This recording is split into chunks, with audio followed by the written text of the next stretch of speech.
समोसे की तीखी चटनी। शाम का समय था। हल्की हल्की ठंडी हवा चल रही थी। बाजार में हलचल थी।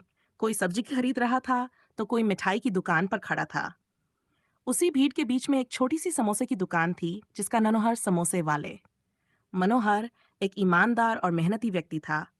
उसके बनाए समोसे दूर दूर तक मशहूर थे। लेकिन उसके समोसे जितने स्वादिष्ट होते, उससे भी ज्यादा मशहूर थी उसकी तीखी हरी चटनी।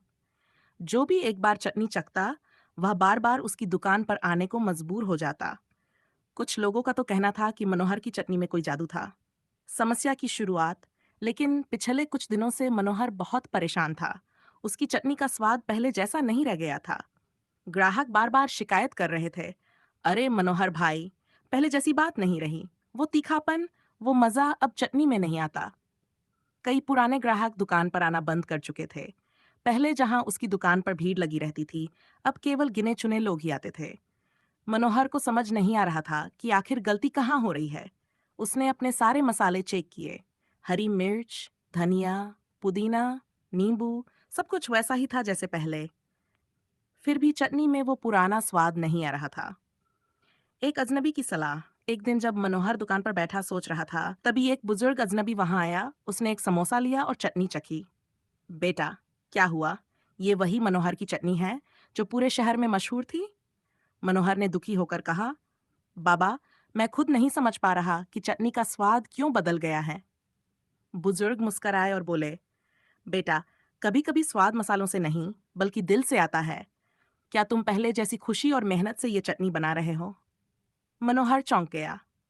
उसने सोचा और महसूस किया कि पहले वह पूरे मन से चटनी बनाता था। लेकिन जब लोगों ने शिकायतें शुरू की, तो उसका आत्मविश्वास डगमगा गया। अब वह घबराहट में चटनी बना रहा था, जिससे उसका स्वाद बदल गया था। अगले दिन मनोहर ने अपने पुराने दिनों की तरह दिल से चटनी बनाई। उसने खुद को याद दिलाया कि वह अपने ग्राहकों को प्यार और मेहनत से समोसे और चटनी देता था। जब पहले ग्राहक ने चटनी चखी, तो उसकी आंखें चमक उठीं। वाह मनोहर भाई, अब मजा आ गया। वही पुराना स्वाद वापस आ गया। धीरे धीरे उसकी दुकान फिर से भरने लगी। लोग दूर दूर से उसकी चटनी का स्वाद लेने आने लगे। मनोहर को अब समझ आ गया था कि किसी भी काम में सच्चे दिल और विश्वास का होना जरूरी है। शिक्षा।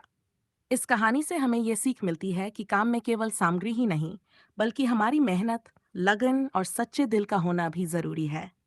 जब हम किसी काम को खुशी और समर्पण के साथ करते हैं, तभी उसका असली